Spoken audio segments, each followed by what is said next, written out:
Hey, what's going on, friends and family? My name is Skylent, and I try to show off new games here that you guys didn't know about. So if you find one you didn't know, like the video, I guess. But also comment in the comments below if you want to shout something out that you think we need to hear about. But if I don't mention something in this video of new MMO to play for this year, that's coming out this year, then I probably don't care about it. I think it's probably going to fail, or I don't consider it an MMO or something like that, you know? But maybe I did miss something, so hey, shout it out, let's debate, let's fight it out, keyboard warriors down below. But yeah, this is going to be a quick list of MMO that are new, they're new expansions, or they're brand new games, and I gotta say that these games are so refreshing. Each and every single one breathes new life into the genre, and we're getting them all this year. Likely because of a lot of delays of last year, but frankly, there's just been this big dip in momentum for the MMO genre, and it's about freaking time that we got this level of excitement back again. And if you guys are, enthusiastic as me, then let's keep the hype alive. Here is my top 9 new MMO to play for 2021. Okay, so first up I got Lost Ark, which should be releasing by, the end of this year. So it's going to be published by Amazon Studios, and this game being an action RPG inspired title, grindathon, and anime aesthetics. It's just very ridiculous. Oh my, so sexy. The style is just kind of untold before. This game looks amazing, right? I had some friends that played it, said it's really good, it's pretty grindy, but there's a lot of content there. Very social game. So yeah, no, I'm looking forward to this as an MMO, but I'm probably going to play it more like a sort of co-op boss dungeon diver, but we'll see how the game actually tells its story. In the end, though, yeah, I'm just excited. I just want to have a giant sword and swing it around and kill a bunch of shit, So I think the game's going to succeed in that nature. Succeed as a full MMO that keeps my attention for years. I don't know, really, for any of these games, but it just looks freaking cool. It's finally coming out. And I think Amazon has to release it. Don't think there can really be another delay. And I don't really think there should be. Like, a lot of people are playing it, overseas. They're having fun. It's pretty cool. All right. And that's pretty much enough said. A lot of people have talked this game to death. And it should be pretty obvious what it is at first glance. It's like, okay, it's like if Diablo was an MMO. And looks pretty cool, and that's really selling it short, because it's definitely going above and beyond with its style factor, which Korean games tend to do that. Mwah, love it. Okay, so Lost Ark, looking forward to it. Next up, though, this game is actually coming to the West much faster than any other Eastern game, Blue Protocol. I think it's because it's a more simple idea, more straightforward. It seems like it's got some MMO aspects to it. There is like an open world, 40-player limit though, to raids and stuff like that. But I don't think they're really going hard like Guild Wars 2 with open world bosses. I think it's really focused on dungeon diving, specifically like in small little dungeons with a small little party. And yeah, it's action kind of combat game. I say action kind of combat because it does seem a little sticky. There has been some complaints and some reviews. But it looks anime as fuck. I mean, it literally looks cel-shaded and cute and colorful, but also big explosions, and the monster designs ridiculous. Sure, no, it looks fun for sure. I'm a little, lower on my list because I guess it could be delayed as well. I just have some worries about the title, like where's its focus exactly? It does seem like it's Monster Hunter inspired, but is it all about speedrunning dungeons? Are the dungeons actually going to be fun? Because a lot of reviewers actually skip entire boss fights in their first impressions. Like, what? And a lot of people say like, oh yeah, it feels pretty good, except if your melee combat, it's a little wonky. If you guys ever played Eastern games that come to the West, like Blade and Soul or Black Desert, maybe a few others, you know how kind of sticky it can be or laggy, and I'm worried this game is like a game that shouldn't have been an MMO, but then they kind of stretched it to be an MMO, but then with that, plus, being an Eastern game, I'm just worried it's going to be laggy. So, I probably could do a whole video on red flags for this game, but at the same time, more than any other Eastern game, pretty much, for the most part, and especially anime-inspired, we don't get many of those, right? So this game, it's looking pretty cool. It's actually going to release, and it's coming out this year, so I'm going to jam to it. I'm going to have fun with it, probably. But how, what's the longevity of that? How fun is it really going to be as an MMO lover versus an ARPG lover? Don't know that question, but maybe you guys can help answer and do some research for me. Keyboard warriors, I'm sure you guys did, so yeah.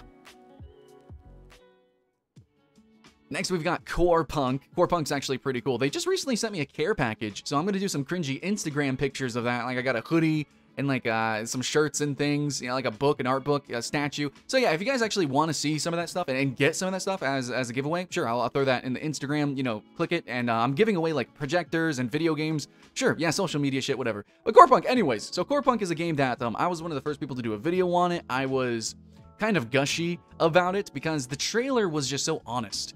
And it sort of answered questions that people totally would have had about this game. But you know, since we've already talked about that and everyone else kind of has talked about it, if you didn't know about Core Punk, sci-fi, you know, kind of sandboxy, action RPG-ish inspired game, I mean, it kind of tells the story itself just by graphics alone. But in the end, this game is slower paced. A lot of people have noticed that, been talking about it. And I think if we could compare this game directly to Albion Online, which is League of Legends inspired, it's like Ultima plus League of Legends, I think Core Punk is trying to do something a little bit different and be more Dota-like a little bit. Now, I'm not sure if I can say it's Ultima-like, but, you know, it's going a little bit in its own direction, maybe even like more focusing on PvE just a little bit, like modern day Albion actually is, but it is going to be more slower paced, potentially more tactical, and potentially it's going to have more strategy. They do have some unique concepts, especially with the themes of sci-fi. They can have some really wacky and weird stuff to go with this game, but we don't know that for a fact. In the end, though, what can I say? It's hard to, you know, mention like, oh, this is going to be great for guilds, it's going to be great for PvP and all that, but there is going to be dungeon diving, there's going to be PvE, there is going to be PvP, and as a single player or small group size, it does look slower paced. So keep that in mind. This is targeting a very unique niche of player, maybe pulling on some people who kind of like games like EVE Online potentially, but they want, you know, a PvE aspect to it. Maybe, possibly, I don't know. But in the end, yeah, no, it just doesn't look like any other game, pretty much. You could compare it, again, to Albion, but at the same time, servicing really kind of a different vibe entirely. So what do you guys think about Core Punk? Let me know in the comments below. Next, we got New World. New World, okay. New World. Man, I'm on a roller coaster with this game. I think we all are, right? It's, and I'm one of the first people to really hype up this game. I'm one of the first people to make videos saying, this game's pay to win. And I did that a year ago. And, you know, just the way YouTube works, nobody listened. You know, everyone, I guess because I cultured like a fan base for this game with my channel. So when I came out and I'm like, hey, I don't like the way they're going to do their monetization. Everyone's like, how do you know how they're going to do their monetization? You only went to their studio twice and talked to the developers directly and then, you know, looked at every little piece of news that ever came out. How can you predict? Yeah, anyways, so don't be dumb shits. Yeah, New World actually is every step of the way. They are going to do a monetization that I think is going to be egregious to the average player, but for the New World player will be just bad enough so that it's okay. So basically, I'm not really cool with that. You know, that kind of sucks. I still want to play it. I still want to see what's going on with it. And maybe journalistically, if you guys really want to see like hardcore PvP, New World has some cool PvP. It has some cool mechanics, and especially since they've been adding on and balancing it with magic abilities and, you know, really robust acrobatics, could be really fun. And I do like the direction of adding in all this PvE, but it does seem like it's wibbly-wobbly with this direction. I'm a little worried about it, but in the end, yeah, no, I had to mention that monetization. How is it going to be? Is it going to be full pay to win? Is it just going to be awkward and cringy?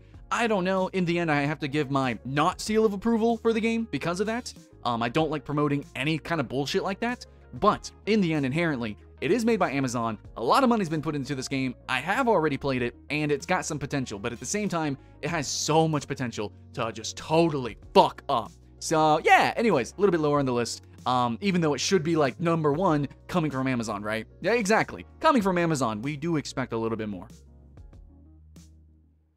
Okay, Swords of Legends Online. I guess I did a video kind of recently on it. Like, it was like a joke video. Like, I just made a bunch of jokes. A lot of it was very culturalist. Sorry about that, I guess.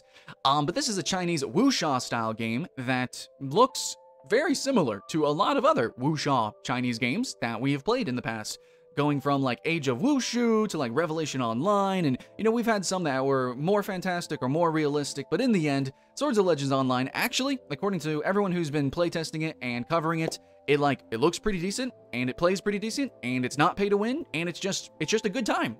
You know, again, with that longevity, is it the MMO that you want? Is it a WoW killer? No. All these games, actually, pretty much, are very niche and hyper-focused, and I think that's the future for MMOs. You want to capture a hardcore demographic, sometimes whalefish, sure, I guess, but for the most part, it looks like games are, you know, at least this year, a lot of them are being pretty fair. You know, maybe minusing New World, and in the end, that's probably going to come out pretty fine. They're probably not going to be actually pay to win.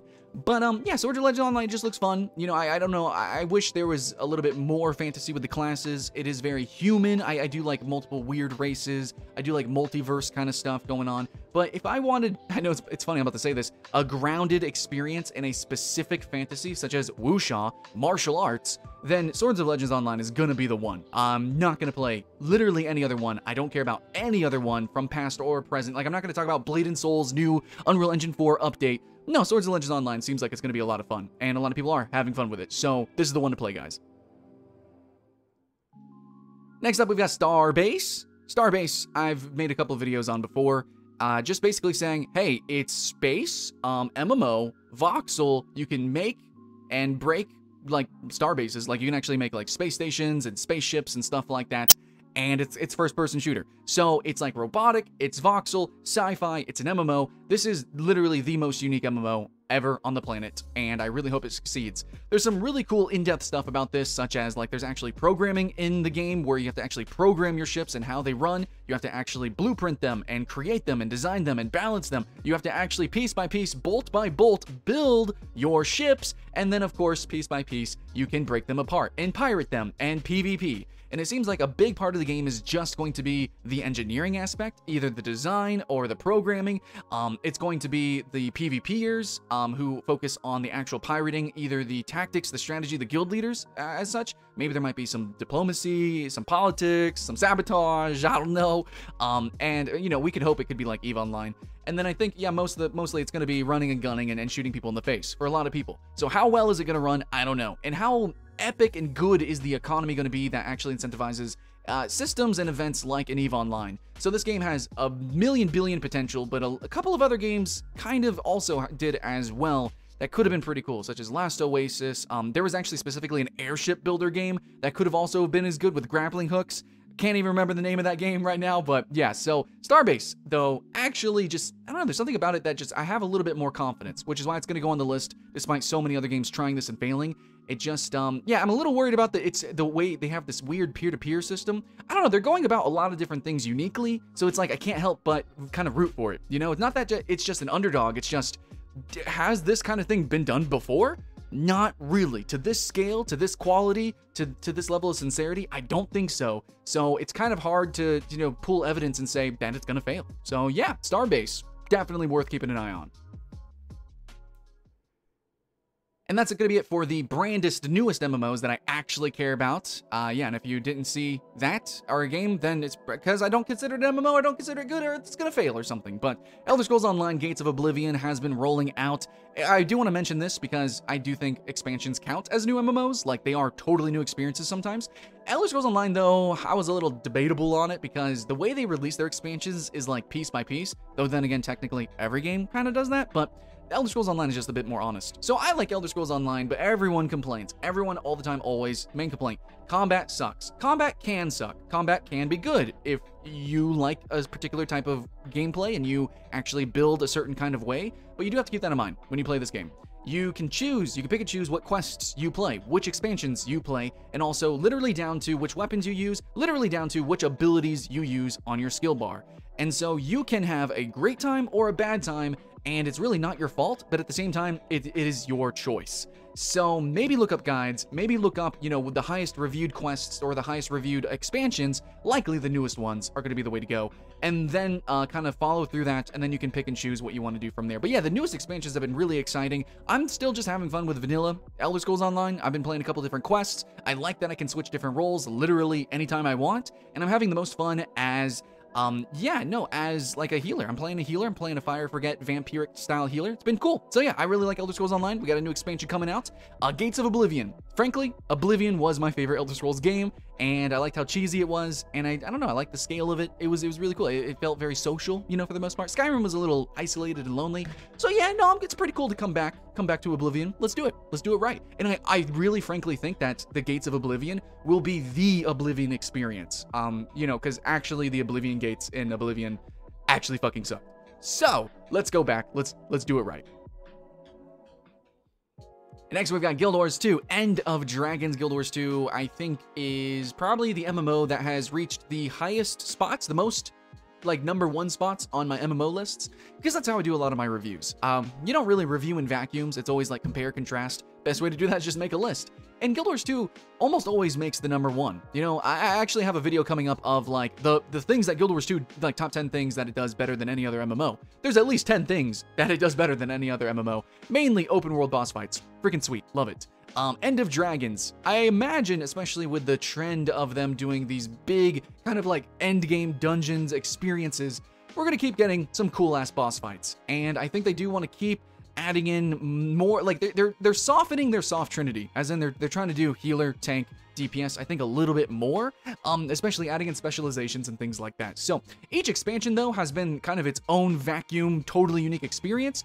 And I need to run through all of them again, but honestly, if you just want to play like the single, you know, like free-to-play vanilla experience, dude, that's freaking amazing. And with this expansion, they're gonna do like new anniversary events, new seasonal events. Even as a free-to-play player, if you don't play this actual expansion, which is really its own individual game, just jump back into the MMO. There's always something to jump back into and play. Again, Guild Wars 2 has like the best mount system, debatable, but I really do like its combat. I really do like its difficulty, at least, you know, running through stuff for the first time. It's really fun. So yeah, to play this game and one and done it as if it was a game like Dark Souls or Monster Hunter where you just kind of run through it, beat all the bosses and call it a quits. Yeah, Guild Wars 2 is a great MMO for that. And they always have new stuff coming. So if you haven't played it a bit, let's jump back in. Let's have some fun. And then we have Final Fantasy XIV Endwalker, a game that I have the least amount of experience with, like legitimately, even compared to games that I have not played. I've played Final Fantasy XIV and I feel like it's misled me. I really think that the early game of Final Fantasy XIV turns away so many players because I watch, you know, these end game videos. I watch like a bunch of like fashion videos. I consume Final Fantasy XIV content, and it is really just not. The early game just sucks. Okay, but anyways, that's my opinion and basically everyone else's opinion. But apparently you do need to trudge through, you know, this experience because you have to, because it's a story-based game. And if you play it like a JRPG, you'll probably have fun. And I did. I enjoyed Final Fantasy 7, 8, 9. 9 is the best. A few other Final Fantasies, but yeah, no, Final Fantasy 9. Fuck, I love that game. And I do like Final Fantasy games. I do enjoy JRPGs to an extent, and I think I could enjoy this game. It's just expensive. In fact, I got a video coming up. How expensive is Final Fantasy XIV? Spoiler alert, it's over $100, legitimately. But Final Fantasy XIV Endwalker is supposed to be the end of the plotline that they have been creating over this past, like, 5 years or so. I think 8 years. I don't know. How long has this been? It's been out for a while. Anyways, so I really think that I want to jump into it, and I'm going to be doing that, like, this month. I'm going to be streaming it, playing it, having fun. If you guys want to play with me, awesome. But Final Fantasy XIV, it's getting a new expansion that's going to be the end of an era, actually, for this big stuff. So I think more than any other expansion coming out, this one is like the holy shit, because the last expansion had amazing reviews. The last expansion before that had really good reviews too. And basically ever since A Realm Reborn, the game has only been getting better. And yet that intro experience has still been a speed bump for so many people. So I'm going to finally jump over it, hopefully with your guys' help as we stream and play the game. I still haven't decided what role I'm going to play. You know, maybe a healer, maybe I'll go DPS, I don't fucking know, help me decide. But in the end, I will play this game, and I will cover this expansion, because I am excited, because just the community and the sheer amount of enthusiasm people have for this game. Now, I've seen people who have been blind and just fanatical, but apparently the story is just decent. It's just good, it's just Final Fantasy goodness. And I have not had a good, epic Final Fantasy feeling or story basically since Final Fantasy X. And I really want it. So I guess I gotta pay it with my MMO monies, and maybe I can share that with some friends. So you know what? Maybe it's worth it. Final Fantasy XIV Endwalker. Let's get excited. Let's keep the hype alive.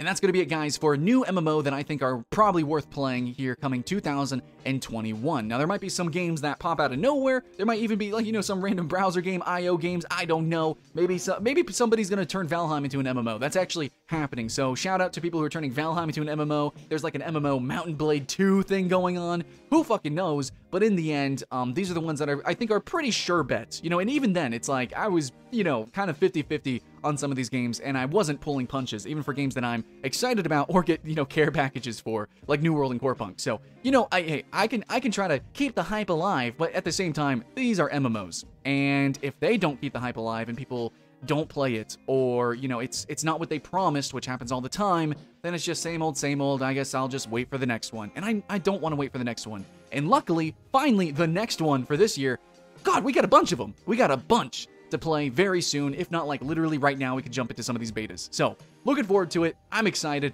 Are you? Let me know in the comments below. And hopefully you found a new game to play with us, actually. I'll be streaming here on YouTube.